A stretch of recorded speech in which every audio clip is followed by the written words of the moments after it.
சூப்பரான டேஸ்டான சிதம்பரத்தோட ஸ்பெஷல் முட்டை சட்னி. அது வந்து பொடி மாசுன்னு கூட நம்ம சொல்லலாம். அது ரொம்பவே டேஸ்டா இருக்கும். இட்லி, தோசை, சப்பாத்தி, பரோட்டா எல்லாத்துக்குமே ரொம்ப நல்லா இருக்கும். எப்படி செய்யலாம் அப்படிங்கிறத பார்க்கலாம். ஒரு பேன்ல எண்ணெய் ஊத்திக்கலாம். 2 பெரிய வெங்காயம் போட்டு அதை நல்லா வதக்கி விட்டுட்டு, ஒரு வெங்காயத்தை போட்டு அதையும் நல்லா வதக்கி விட்டுக்கோங்க. போதுமான அளவு உப்பு போட்டுக்கோங்க.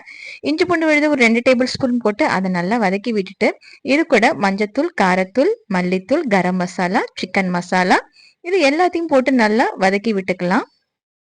நல்லா வதக்கின பிறகு இது கூட வந்து 2 முட்டையை அடிச்சு இது கூட நம்ம போட்டுக்கலாம். ஹவுஸ் ஒய்ஃபா இருக்கிறவங்க, பேச்சுலரா இருக்கிறவங்க கூட கண்டிப்பா இந்த மாதிரி நீங்க ட்ரை பண்ணி பாருங்க. ரொம்பவே சூப்பரா இருக்கும்.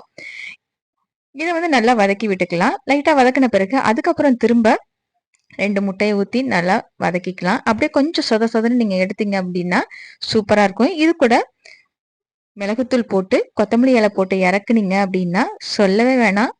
இது முட்டை பொடி மாசுன்னு கூட சொல்லலாம், முட்டை சட்னின்னு கூட சொல்லலாம். சூப்பரா இருக்கும்.